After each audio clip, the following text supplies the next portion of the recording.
A millionaire accidentally passed by a gas station and handed a runaway boy a loaf of bread, and what he discovered afterward shocked him to the core.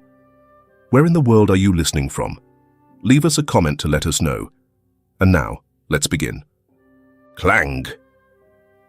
The sharp sound of a porcelain cup shattering on the tiled floor froze the air in the kitchen like someone had just held their breath mid-sentence.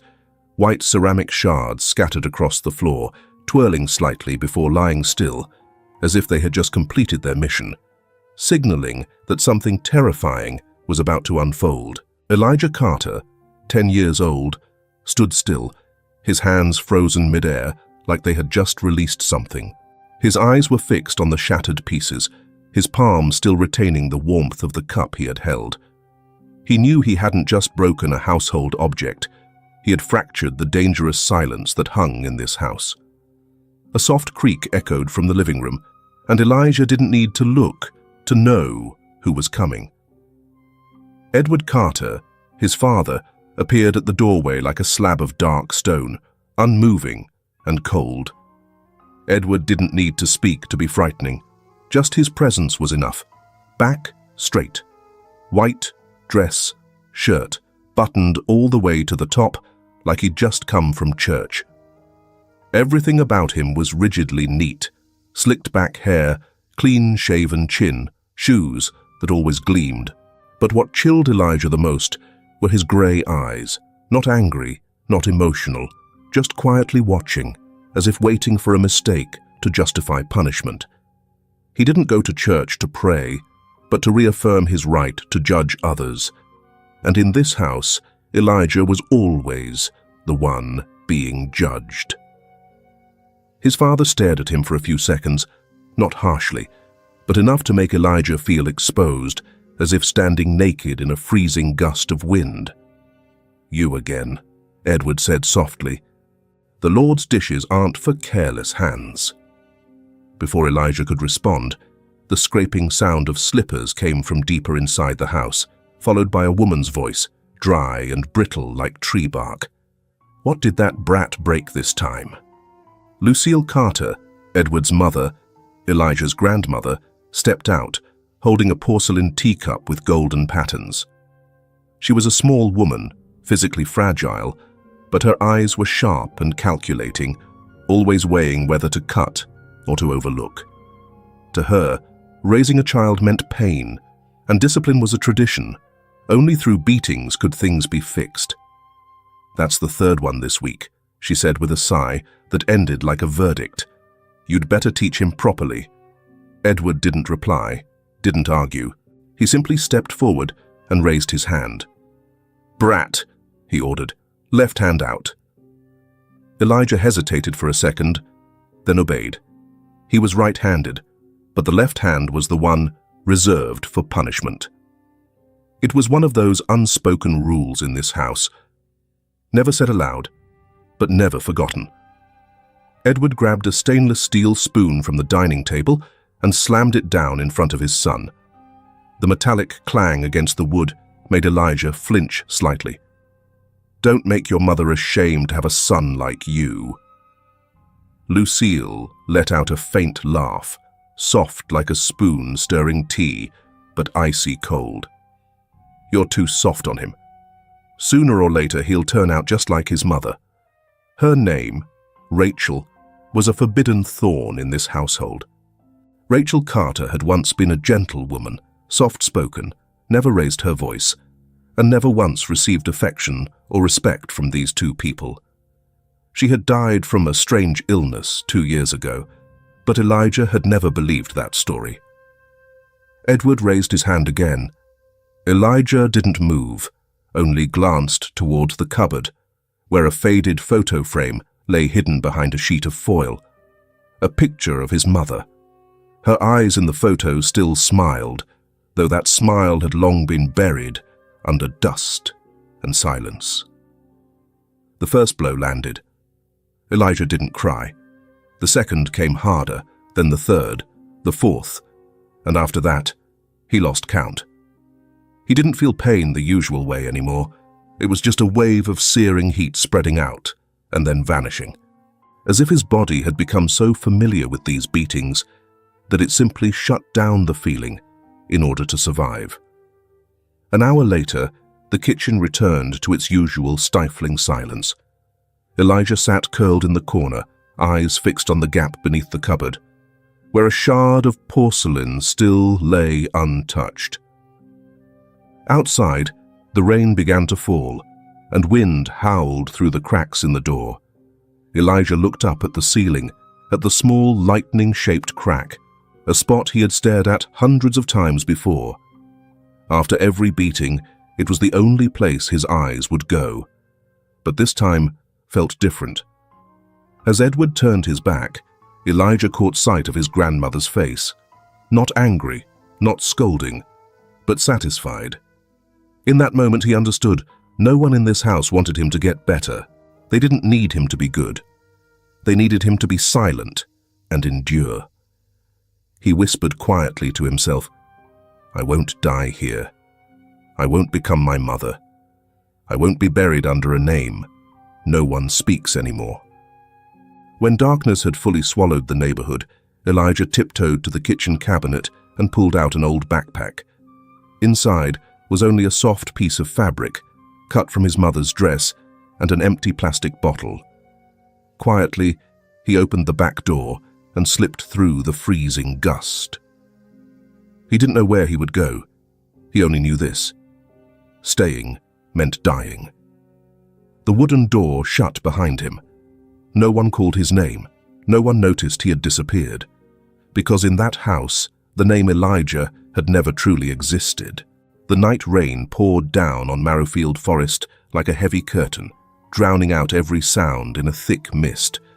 No one could hear anything beyond the steady fall of rain, and no one would have imagined that a 10-year-old boy was running through it, alone, soaked, and trembling.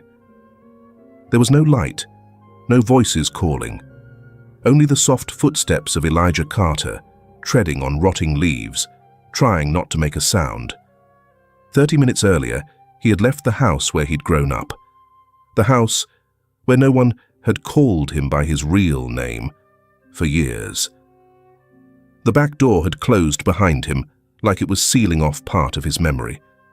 Elijah didn't look back, didn't allow himself to. Beneath the dripping canopy, he ducked low, pressing himself into the roots of trees, his eyes never leaving the branches that blocked his path. He had no map, no flashlight, only instinct, an instinct raised by fear. He stayed away from the dirt road leading to town, keeping himself hidden in the shadows. If someone happened to drive by and saw a child wandering alone, they might stop, but not to help. It could be Lucille. It could be his father. The thought of Edward Carter made Elijah freeze mid-step. The chill on his skin was nothing compared to the sting at the back of his neck when he imagined his father standing just behind him. His hands were rough, but his voice was soft like a church hymn. And that softness was what made Elijah's skin crawl. In the woods, the smell of wet earth mixed with moss and tree resin created a thick, suffocating air. Every time a branch brushed his face, he flinched, thinking someone was grabbing his sleeve. And each time the wind hissed through the leaves, Elijah turned his head, checking behind him. Once, he thought he heard someone calling his name. "Elijah!" He stopped dead in his tracks. No one was there, only the wind weaving through tilted trunks. But inside him, that call sliced through his memory like a blade. After nearly an hour of trudging through the forest, Elijah was exhausted. He stopped at a fallen tree, sat down, and exhaled sharply, then forced himself to rise again. He knew if he sat too long, he'd never get up again. A sudden rustle came from a nearby bush. He jumped to his feet, stepping back on instinct. From the darkness emerged a small, stray dog, its fur matted and wet, golden eyes glowing faintly in the night. They stared at each other, one drained, the other starving. Elijah didn't run. He simply raised his hand slowly. The dog didn't bark. It growled softly, then turned away, vanishing like it had never been there. But even that brief encounter was enough to send tremors through Elijah's body, like claws scraping his skin. Around midnight, he reached a low slope where a narrow trail cut through a thinning patch of forest. There, for the first time, Elijah saw firelight, a small flicker near the base of a moss-covered tree. Dean Foster, a homeless man known to drift around the woods, was sitting there, leaning against a torn backpack, smoking his last cigarette. The townspeople had called Dean many things: lunatic, drifter, wife killer. But Elijah didn't know any of that. He only saw a stranger in the forest, and that was enough to make him stop in place. Dean looked up at Elijah. "Storm like this, and someone still out wandering," he said quietly, his voice hoarse but not threatening. Elijah stood nearly 20 paces away. He didn't move. His heart pounded. One foot had gone numb, but he kept his balance. Dean slowly raised his hand, making no move to approach. "If you're running from someone, I won't ask questions," he said, voice steady. "Just letting you know there's a small stone ridge ahead. Follow that, and you'll avoid the patrol road if you want to keep moving." Elijah gave a small nod, the first response he'd made since leaving home, but he didn't say anything, and he didn't come closer to the fire. He kept walking, swallowed by the darkness, never once looking back. Dean watched him go, then muttered under his breath, "Didn't cry. Just like I used to be." Elijah kept walking. His back ached, his knees burned, but he felt more certain as he moved past the thick shrubs. Just as Dean had said, there was a small rocky slope. He held onto tree branches to climb, slipping several times, but he didn't give up. The sky began to pale. The fog thickened, blurring everything in front of him. But in that thin, cold air, there was a strange smell: oil, rusted iron, and old gasoline. A mixture Elijah had never known in the forest. He turned left. A few minutes later he saw it, a small, run-down gas station. The red neon sign flickered weakly, part of the signboard broken off. No one was watching, no cars, just a stained wall in the back and a rusted fuel pump. Elijah moved around back and found a hidden corner between two walls. He sat down, placed his backpack on his lap, and held it tightly, as if everything left in the world was inside it. He fell asleep there, among the smell of oil, the drifting fog, and the gentle wind. He didn't know this place would become a turning point, that for the first time in his life, someone would stop and truly see him. The morning sun in the countryside rarely shone brightly. It brushed lightly over the old tin roof, casting a pale grey light onto the dusty glass window of Highway 87's gas station, like ashes that hadn't settled. One ray of sunlight touched Elijah's half-closed eyes, as thin as silk, but enough to make him stir slightly, then open his eyes slowly, like someone returning from a nameless dream. No one saw that moment. Inside the station, Tyler, a young attendant in his early 20s, was chewing gum with one earbud in. When he noticed Elijah through the fogged glass, he rolled his eyes. "Hey, you see that kid out there?" Tyler said to a friend standing behind the counter. "Another one?" The other shrugged, probably waiting for his parents. Tyler smirked, opened a cabinet, and pulled out a half-full water bottle. He stepped outside, tossed the bottle toward Elijah. It rolled a few times and stopped at the boy's shoes. "Here, drink it or don't. Just don't sit there all day," Tyler said without pausing, then turned back inside like he'd just taken out the trash. Elijah didn't pick it up right away. He stared at the bottle for a long time, as if debating whether it was drinkable, or more truthfully, whether he was worthy of picking it up. A silver minivan pulled up to pump number 3. From the back seat, a curly-haired little girl pointed toward Elijah. "Mommy, that boy's sitting on the ground." The woman turned, hesitated for a second, then gently pulled her daughter back into her seat. "Don't look. Good children don't stare at other people's business." The car window slowly slid up, closing the view between the curious child's eyes and the mother's empty stare. A truck driver stepped down, holding a hot coffee he had just bought. "What's with the kid out there?" he asked Tyler as he passed by. Tyler shrugged while popping open a soda. "Since early morning. Didn't say anything, didn't ask, just sat there." "Better hope the press doesn't catch wind of it," the man muttered before returning to his cabin. He shut the door with his elbow, revved the engine, and drove off like pushing the problem out of his mind. No one stopped. No one came close.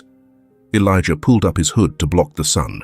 He drew spirals in the dusty ground, then wiped them away, then drew them again, over and over. In this gas station, people came and went.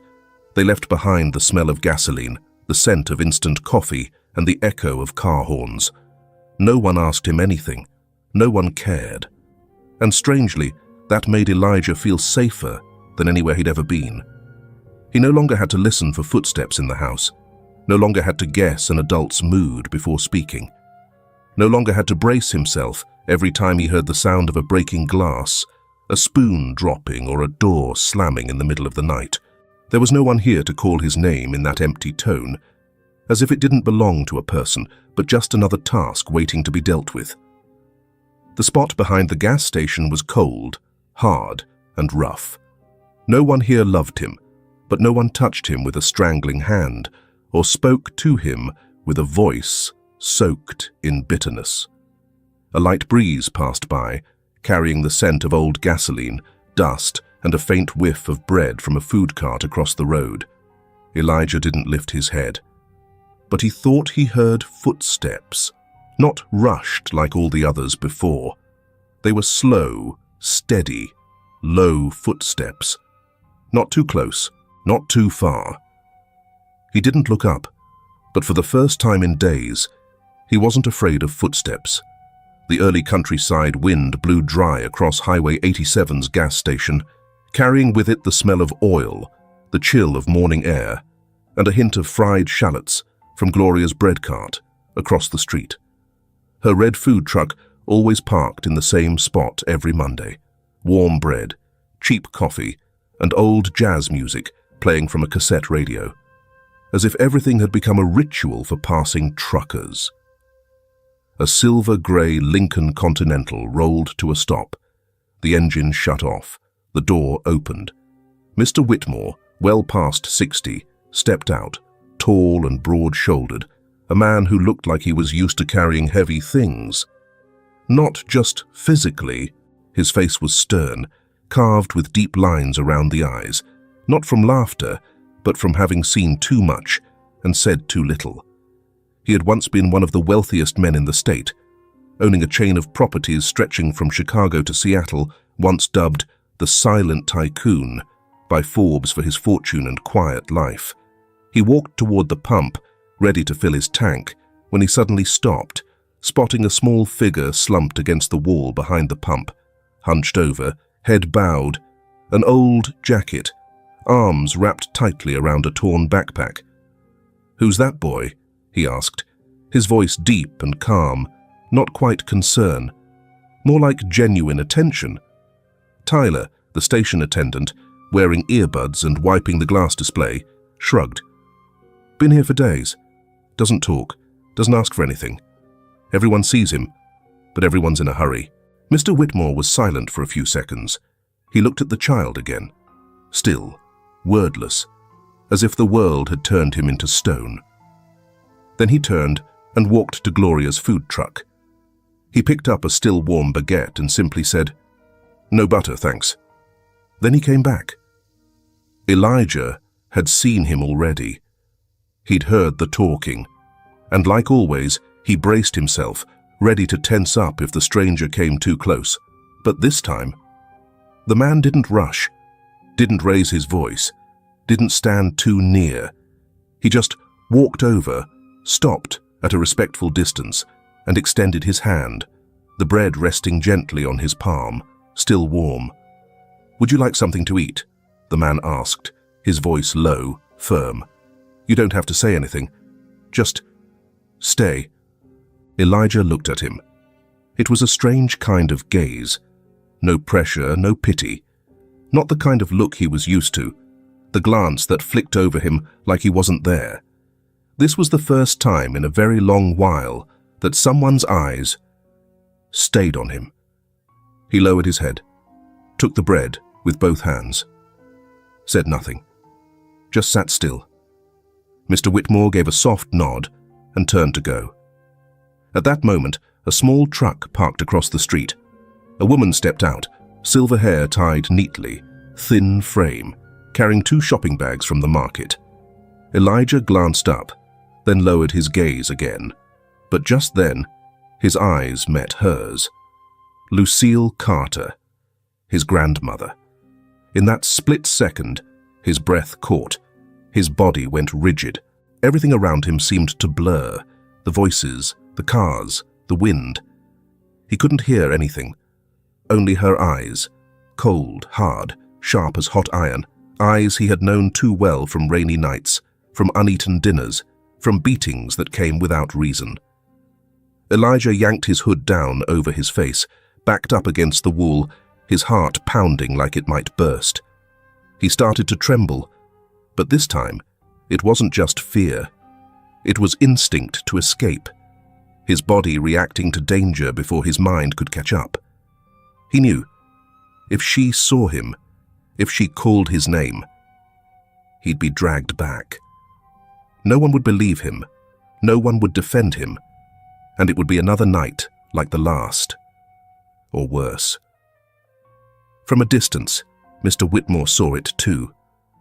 He saw the boy trembling, his eyes no longer empty, but filled with a silent desperation, the same look he had once worn, the night his mother left and never came back when he was 12. He looked at the bread clutched in the boy's hands like it was a life preserver. Just then, Elijah turned and looked at him, a look so urgent it didn't need words. Mr. Whitmore walked over slowly. "You don't have to explain," he said, voice calm but firm. "I don't know what you've been through, but if you need help, I'm here." Elijah stood. His hand clenched the strap of his backpack. He didn't speak, didn't cry, but he walked toward the man, on his own, like he had just opened a door he'd thought had never existed. When the Lincoln rolled away from the gas station, Lucille had already turned away, not realizing. Elijah sat in the back seat, his face against the window, not looking back even once. He didn't know where they were going, but for the first time in a very long while, he knew he wouldn't return. The scent of old pine wood and a quiet light slipping through the curtain slats were the first things that touched his senses as he stepped into the house. Mr. Whitmore's home wasn't large, but it was orderly and quietly warm, as if it had once been filled with laughter. Laughter now folded away neatly in some drawer, no longer loud, but never gone. Mr. Whitmore set the boy's backpack by the door, then silently walked to the kitchen, where he started boiling water. He asked no questions, gave no instructions. The house seemed to understand that the boy needed time. Time to get used to everything, including himself. Elijah stood still in the foyer, his eyes gliding over the simple furniture. A worn armchair, a grandfather clock stopped at 10:15, a neat stack of old books by the fireplace. On a small shelf, he saw a photo frame, a woman with a gentle smile and soft, curly blonde hair. The frame was engraved with the name Martha. A little while later, Mr. Whitmore placed 2 mugs of hot water on the table, one for himself, one for the boy. Then, as if just remembering something important, he asked softly, "I don't know what to call you." The boy looked up, for the first time, straight into his eyes. There was a flicker of hesitation, then he spoke, very quietly. "Elijah, here is the English translation of the continuation of your story, keeping the length, emotional tone, and structure intact. All sentences are grouped into 4 to 5 sentence paragraphs as requested, and the dialogue is integrated naturally within the text. Mr. Whitmore gave a slight nod, as if that name had just completed a missing puzzle piece. The name stirred something deep within him, a memory of a younger brother who had gone missing when they were both children. It was the first time he had ever known what helplessness truly felt like. "Elijah," he repeated, voice low. "Would you like to take a shower? Bathrooms at the end of the hall." When the boy walked away, Mr. Whitmore remained seated, his hand gently tightening around the mug. In his mind, old images resurfaced: the old house in Missouri, the scent of wood, the wind whistling through winter cracks, and a small boy, himself, hands purple from cold, curled near the fireplace, listening to his father shout while trying not to cry. The memory didn't awaken pity. It reminded him that some children don't need pity. They just need someone patient enough to sit with them in silence. Elijah walked slowly over the creaking wooden floor. Inside the bathroom, he locked the door carefully, as though afraid someone might barge in. The hot water flowed down his skin and made him shiver. It felt like being stripped of the layers of dust and fear still clinging to him. Elijah stood under the water for a long time, letting it run through his hair, over his shoulders, across bruises that still ached. His hands rested against the rim of the tub, trembling, not clearly from cold, but from something deeper, a wordless emotion he'd tried not to feel, now rushing back with every drop. Mr. Whitmore didn't knock again. He simply placed a folded pair of pajamas and a clean towel outside the bathroom door, then quietly returned to the living room. By the window, an old cat named Murphy, the cat Martha had left behind, hopped onto the chair and nuzzled against his hand. The aging cat lived silently in the house, a quiet witness to all that had passed. "This boy, maybe he just needs more time," Mr. Whitmore muttered, as if speaking to the cat. When Elijah came out, his hair still wet, his old clothes folded in his arms, he saw the man reading under a warm yellow light. Without looking up, Mr. Whitmore spoke. "Room to the right. Door's not locked. If you want to lock it, there's a latch inside." The small bedroom had a single bed by the window. The beige blanket was clean and carried the scent of old sun. On the wall was an oil painting of a meadow at sunset. No TV, no whispers, only a quiet so deep it felt like an invisible embrace. Elijah sat on the bed, his eyes scanning the room again, then paused at a photo of Martha, an old picture, slightly faded, beside a small pot of cactus. He touched the frame gently. He didn't know why, but her face calmed him, like when his mother used to place her hand on his forehead to check for fever. That night, Elijah didn't cry. He just lay still, eyes open, staring at the ceiling, and in a half-dream, somewhere between sleep and waking, he felt a hand on his forehead. Not cold, not heavy, not painful. A hand resting there quietly, like a promise that morning would come, and that he'd still be here, in a place where no one wakes you by shouting. For the first time in many nights, Elijah fell asleep. No nightmares, no darkness, just a sleep with a door and a wall that stayed warm. If you could sit with Elijah for one quiet afternoon, what would you offer him? If you'd choose gentleness, comment tea. If you'd offer warmth, comment hug. Morning in Marrowfield kept its usual stillness, but the air carried something different, as if the town was holding its breath, waiting for something unspoken to unfold. Sunlight streamed through the thin mist, settling on old wooden rooftops and porch rails. The wind moved through the turning maple leaves in quiet patience, like it was waiting for something to change. At the house on the edge of town, Mr. Whitmore poured 2 cups of hot tea. Standing by the bedroom door, he knocked gently. "Elijah, Time to get up. Breakfast's ready. There was no answer. He pushed the door open and saw Elijah still curled up in the blanket, his eyes wide open, staring silently at the ceiling. Mr. Whitmore placed the tea on the bedside table. "Did you dream of anything?" he asked softly. Elijah shook his head. When he sat up, the collar of his shirt slipped from his shoulder, revealing dark bruises along his back. Mr. Whitmore froze. "Elijah," he said, his voice hoarse. "What happened to you?" Elijah pulled the shirt back up and lowered his head, saying nothing. Mr. Whitmore sat beside him, keeping a careful, respectful distance. "If someone did this to you, I need to know. Not to judge, to help." A moment passed. Then Elijah spoke quietly. "I got beaten. At home." No more words were needed. Mr. Whitmore took him straight to Brant Clinic, where Nurse Lucy Brant, a woman in her 40s, gently tended to every bruise on Elijah's body. The wounds were layered, old over new, impossible to explain away as accidents. Here is the full English translation of your latest scene, carefully structured into 4 to 5 sentence paragraphs, with natural integration of dialogue, while preserving tone, atmosphere, and character emotion, exactly as in your original Vietnamese text. Lucy stepped out, her face somber, her eyes faintly red as if she'd just held something back. She held Elijah's medical file in one hand, fingers lightly gripping the edge of the papers.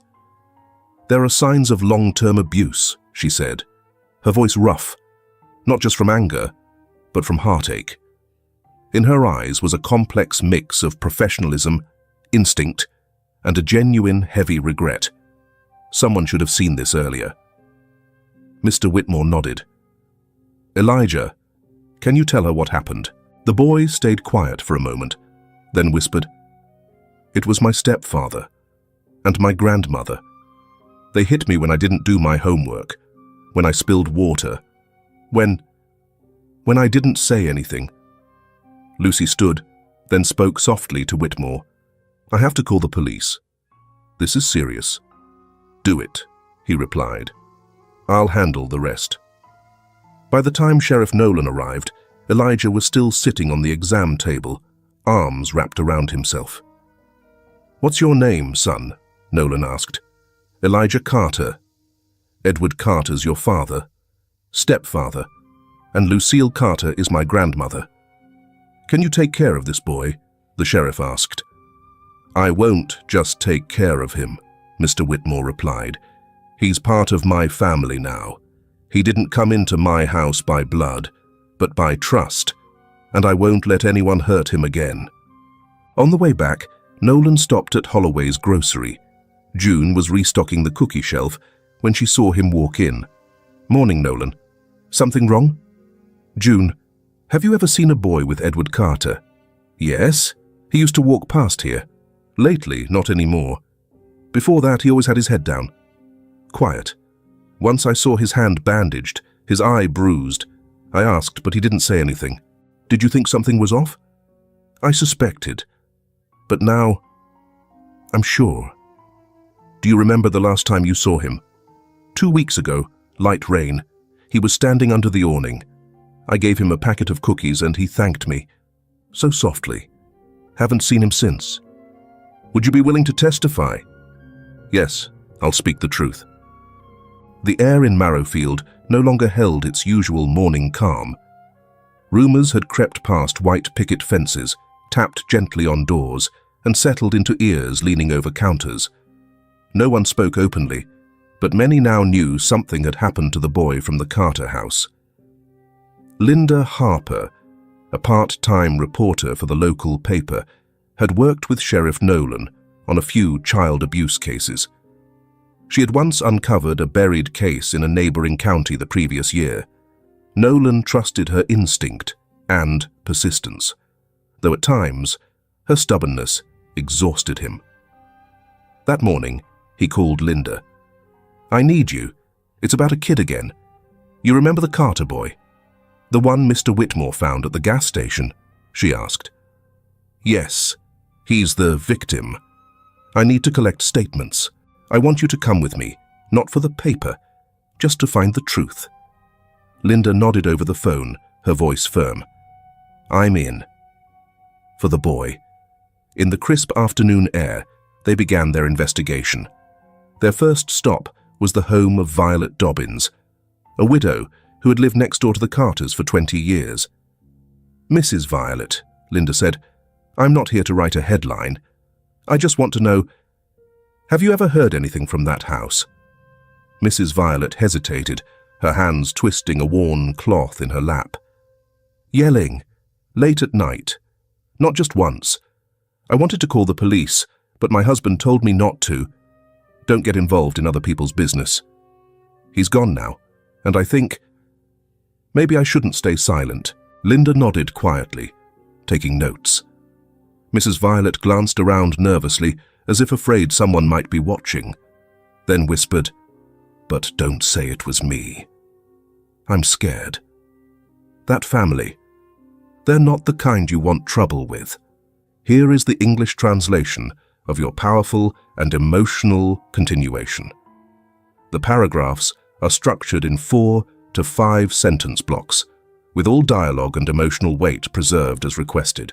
At the edge of town, Pete Langley, owner of the old mechanics shop, opened a dusty wooden drawer and pulled out a worn child's sweater, dried blood staining the back near the shoulder. I found this after a rainy night, near the trash bin next to the Carter house. I kept it. I don't know why. Maybe because my wife cried when she saw it. Linda took it with both hands, saying nothing. But her eyes said enough. Meanwhile, at the small cafe on Route 3, Kyle Richardson, now an electrician in the city, was back visiting his mother. Hearing the rumors, he went straight to Sheriff Nolan. I was in 5th grade with Mr. Carter. He used to teach PE. One time I dropped a water bottle. He hit me with a wooden ruler. Not a warning tap. It was so hard I couldn't sit for 2 days. My mum went to the principal, but Mr. Carter said it was religious discipline. That was the end of it. Nolan wrote it down, his face dark with thought. These small, seemingly scattered pieces were starting to align. Out in West Marrowfield, the old rental room of the Carter family was still locked. Maggie Sanders, the landlady, initially refused to talk. But after Linda returned a 3rd time, she finally opened the door. I don't know anything, she said quickly, but her hands shook as she pulled open the bottom drawer. Inside was an old notebook, its edges frayed, pages filled with handwriting. I wrote down. Every time Elijah came back bruised, I was scared. They threatened me. But now, I think that boy deserves a life. Linda held the notebook like something sacred. She made no promises, but her eyes lit with resolve. And then, most unexpectedly, inside a white-painted cabinet worn with age, in the room Elijah once stayed, a letter was found hidden behind a loose wooden panel. Maggie had dropped an old photo while cleaning for the new tenant, and when she bent down to pick it up, she noticed the looseness in the board. Behind the dust, there was a crumpled envelope labeled, "For anyone brave enough to listen." Linda's hands trembled as she opened it. The handwriting was feminine, slender, uneven, rushed. I'm not allowed to make calls. Not allowed out alone. They say I'm a disgrace. I don't know how much longer I can take this. If someone finds this letter, please help my son.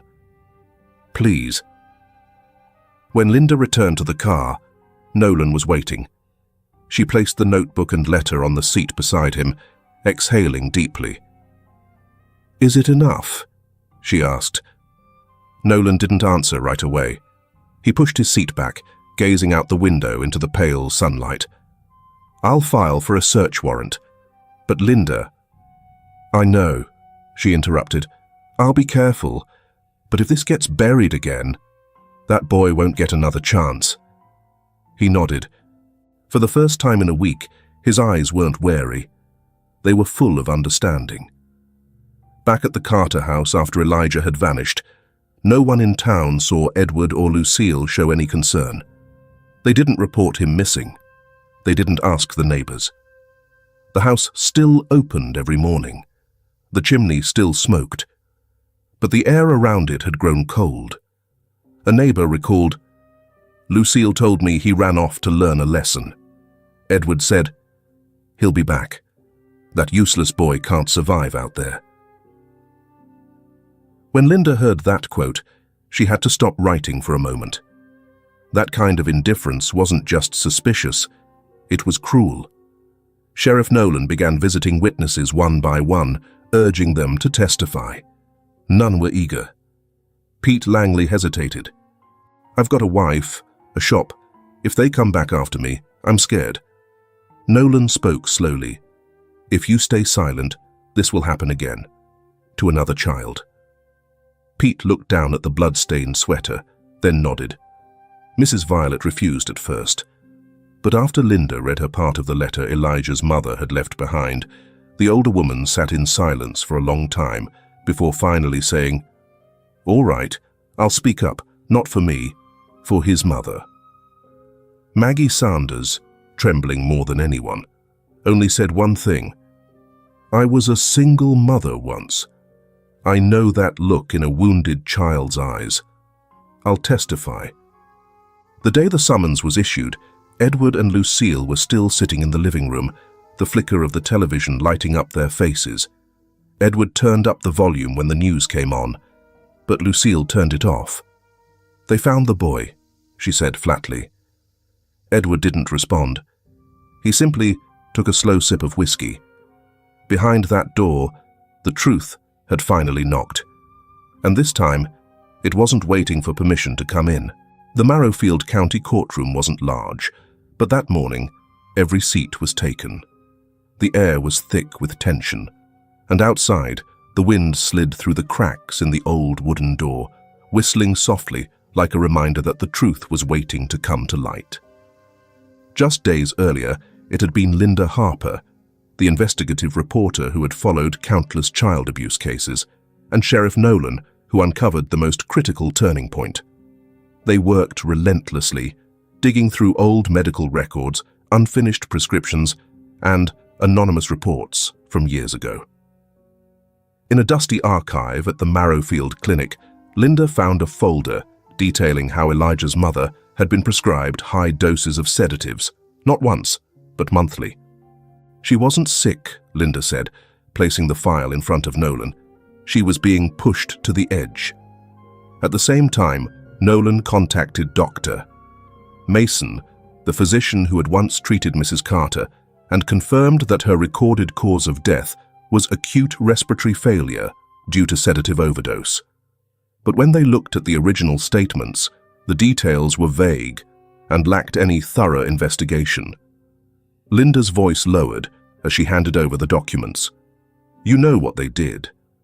They used faith, authority, and fear to keep her silent." Once the findings were verified, Nolan went to see Mr. Whitmore in the warm light of his home library. "Does the boy know?" Nolan asked. "Not yet," Whitmore replied. "I'm letting him decide when he's ready." "But we need his testimony," Nolan pressed. "This time, the evidence could support a charge of wrongful death, or worse." Whitmore nodded slowly, then walked into the living room, where Elijah sat cross-legged on the floor, holding Murphy the cat in his lap. "Elijah," he said, kneeling beside him, "they've found something about your mother." Elijah flinched, his eyes widening as he looked at Mr. Whitmore, but he didn't speak. "She didn't die in an accident," the man continued, his voice steady. "She ended her life, Elijah, because she couldn't take what was happening, and she was afraid you'd go through the same." Elijah hugged the cat tightly, his voice breaking. "I don't want to go to court. I'm scared." Mr. Whitmore didn't interrupt. He simply pulled a small tin box from his coat, opened it, and handed it to the boy. "Your mother sent me this letter," he said gently, "when she was trying to escape. She didn't make it, Elijah took the envelope, his hands shaking as he opened it, and began to read. His mother's voice came alive on the page, fragile but clear. They control everything. I'm not allowed to call, not allowed to leave alone. Lucille says I shame the family. Edward, he says his son is a curse. I don't know how long I can hold on. If someone finds this letter, please help my son escape this place. Elijah didn't cry, but his small shoulders trembled like a cold wind had blown through him. He stayed silent for a long while, then quietly slipped away into his room. That night, Elijah didn't sleep. He curled up in bed, clutching the letter like it was the last key to a truth locked away for years. In the dark, memories poured back like a flood. His father's shouts, his grandmother's cold stare, the sharp smell of antiseptic, dried blood on his skin, and his mother's still body beside an empty pill bottle. He gripped the letter tightly, as if it were the last piece of her that still lived, and inside him, the fear slowly began to give way to something older and deeper. A quiet, long-buried anger, rising now after years underwater. When dawn's light crept into the room, Elijah stepped out, his eyes red with sleeplessness, but his voice was firm. Mr. Whitmore, I'll go. I'll speak. The trial began. Elijah stepped onto the witness stand, and the first thing he felt wasn't his voice. It was the pounding of his heart against his ribs. Across from him sat Lucille and Edward, already in place. His grandmother, cold as stone, her face filled with scorn. Edward, thin, disheveled, a man who looked alive, but never truly awake. Just one look from Lucille, the same look that once froze him in place, was enough to make Elijah falter. He turned his head away, legs shaking, one hand clutching the spot on his shirt where the letter was hidden. "You all right?" Amanda Blake whispered, the lawyer who'd helped Mr. Whitmore gain custody and who had spent weeks gently earning Elijah's trust. Amanda, in her 40s with her hair tied back and eyes sharpened by experience, waited patiently. Elijah took a deep breath, and a memory flashed, his mother's eyes, just before they closed forever. He stepped forward. "What's your name?" "Elijah Carter." "Can you tell us what happened?" He looked around, then down at his hands, knotted tightly in his lap. "One night, I spilled a glass of water. Grandma saw. She called Dad. He smashed a lamp. The light flickered. He screamed, 'You're a curse! You killed your mother!' Then he hit me, kept hitting until I couldn't open my eyes anymore." The courtroom went silent. Someone in the back stifled a sob. "Elijah, were you afraid?" Amanda asked. "Yes, but I don't want anyone else to hurt like I did." He turned toward Edward, and this time there was no fear in his eyes, only a deep, cold silence. Mr. Whitmore gripped the armrest tightly, not looking at Edward, but watching Elijah as if seeing the son he once lost rise again through another. On the other side, Edward Carter sat motionless, his mouth tight, his hair unkempt. And when Elijah, without meaning to, referred to Mr. Whitmore as Dad during another answer, Edward blinked. For the first time since his arrest, he didn't resist. He just sat there, adrift. Lucille, when her name came up, turned to glare at Elijah, her eyes filled with contempt. But this time, Elijah didn't lower his head. He met her gaze, not with fear, not with hatred, just with the calm eyes of someone who had survived and no longer belonged to her world. When the hearing broke for recess, Mr. Whitmore stepped into the hallway, hands shaking. Linda Harper stood nearby, scribbling into her notebook. "You okay?" she asked. "I once lost a son," he replied softly. "Today. I saw another one stand in his place." Linda paused, then said, "We don't just document the truth. We have to protect it." The verdict of the trial was final.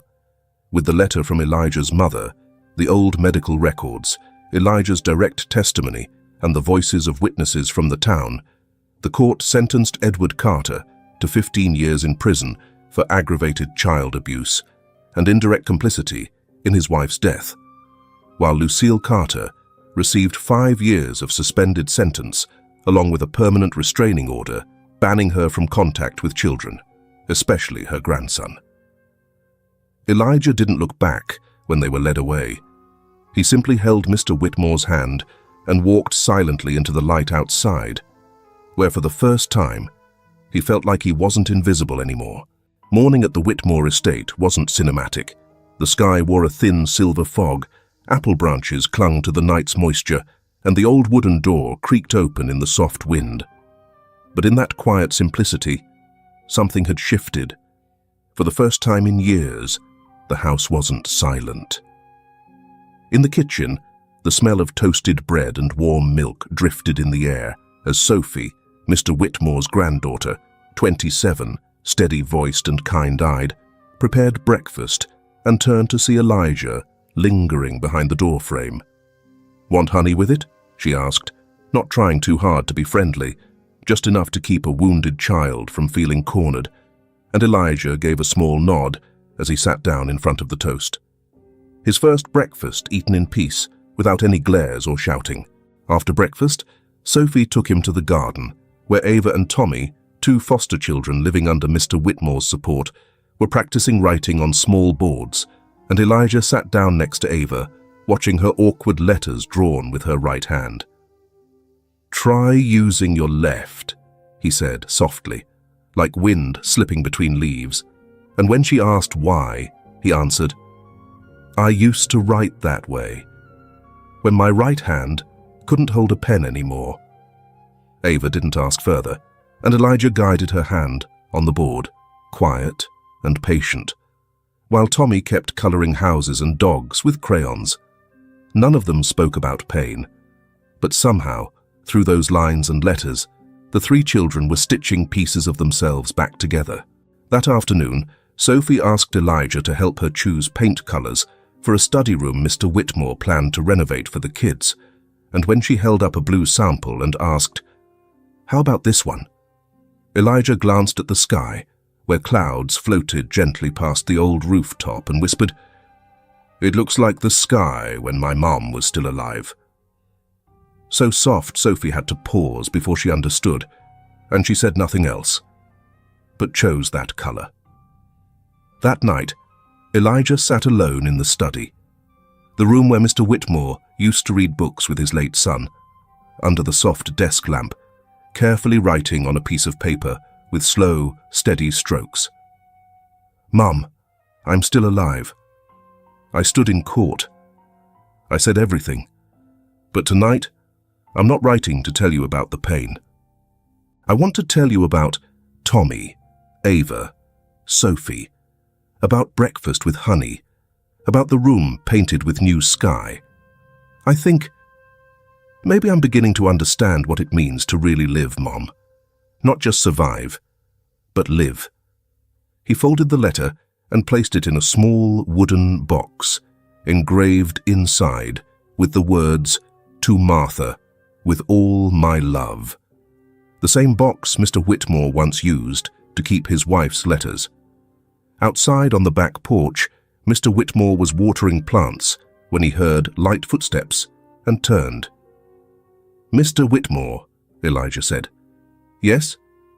I want to learn how to make bread, like Sophie did the other day, but I want to add star anise." The old man chuckled, not the kind of forced laugh from habit, but one that came naturally. "Martha loved star anise. Looks like someone else remembers her now, just like I do."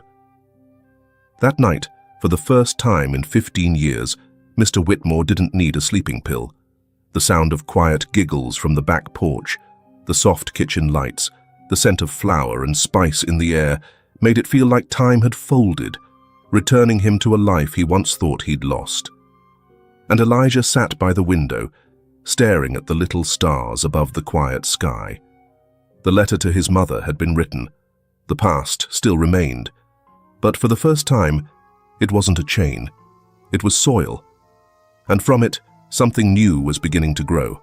The morning of the House of Light's inauguration wasn't loud nor garishly colorful, but it carried a quiet radiance, a kind of light that seeps into the soil like early dew after a long night's rain. It was autumn. The wind was gentle, and golden maple leaves landed on people's shoulders, on wooden steps, then slowly drifted down, as if trying to record every small moment of rebirth. Beneath the arched stone gate, where a simple brass inscription read, "No one stays invisible forever," guests began to gather. They weren't exactly friends, nor close acquaintances, but most had heard Elijah's story, a child who once lost his voice to fear, now standing beside the man who had shut himself away in an old estate for 15 years, both cutting the red ribbon that marked the beginning of something new.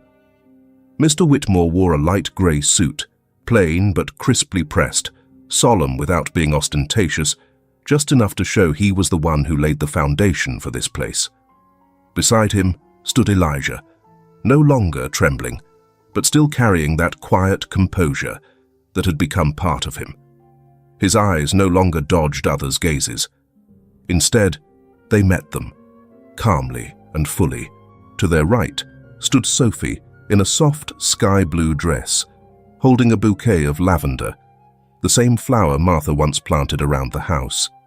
Tommy and Ava, the first two children taken in by the House of Light, ran through the courtyard, chasing blue and yellow balloons, their laughter and footsteps tapping rhythm into the tiles beneath them. When the scissors sliced through the ribbon, a round of applause broke out. The clapping wasn't loud, nor long, but it was unified, firm. It sounded like an unspoken acknowledgement that this place, once a cold mansion of a lonely man, had been transformed by courage and patience into something radiant. Among the crowd, a curly-haired boy, about 6 years old, with eyes wide enough to hold a sky, tugged lightly on Elijah's shirt. "What's your name?" Elijah looked down, and for a brief moment, a pulse ran down his spine. Because once, that question was one he could not answer. He had once stayed silent, head down, afraid even of the sound of his own voice. But today, without needing anyone's permission, without looking for approval, Elijah bent down and smiled. "I'm Elijah." It was the first time he'd smiled at a stranger. Not forced, not hidden, just a simple greeting. That afternoon, after the guests had gone, Elijah wandered around the property. He walked slowly, fingers brushing against newly painted wooden walls and solid brick paths. Everything was clean, sturdy, and warm to the touch. At the far end of the row of buildings was a small classroom, once an old storage shed, now transformed into a space filled with natural light, neat wooden desks, and a wall covered in colorful drawings. Elijah sat at the teacher's desk and pulled out a leather-bound notebook from the drawer, one that had belonged to Martha. He opened the first page, took a deep breath, and began to write. "I used to be afraid of being forgotten, afraid that I'd become a shadow no one could see, disappearing into damp afternoons without anyone noticing. I once believed that the pain in my memories was all that would remain of me. But now it's different. Now I fear there are still children out there like me, ignored, silenced, dimmed out. And if I can do anything to help someone be seen, then I must do it. Because I was seen, I was called by name, and I was allowed to stay." Beside that entry, mounted on the wall, was a small brass plaque, hand-engraved with the words, "No one stays invisible forever." As dusk approached, in the kitchen, Mr. Whitmore poured tea. The scent of Earl Grey filled the wooden room, soothing the cold wind tapping at the porch. He sat on the familiar wooden chair by the window, a seat he once filled in solitude. But now, he was no longer alone. Out in the yard, Tommy and Ava were playing tag with two new children, Benji and Clara, who had just arrived that week. Their laughter echoed across the grounds, rising up the tiled roof, blending into a golden sunset, as sweet as honey. Sophie stepped out of the kitchen, carrying a tray of freshly baked cookies. She sat down beside Mr. Whitmore, said nothing, and gently leaned against his shoulder. The two of them watched the children play, their eyes reflecting a peace that was quietly, unquestionably real. Elijah stepped out after them and sat on the front step.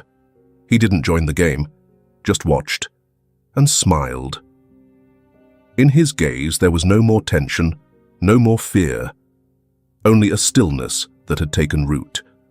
Elijah had once been a shadow, invisible even in his own home, and nearly invisible to the rest of the world. But he had stepped forward, not with noise or defiance, but with quiet footsteps, strong enough to change the course of a life. He met a man who didn't ask, "Where are you from?" but instead, "Are you hungry?" Who didn't rescue with pity, but simply stopped and listened. From a forgotten child, Elijah had become a light for other children, because sometimes it only takes one person to see you, and that's enough to make you stand up and believe you belong. Are you staying up late or working while reading this story?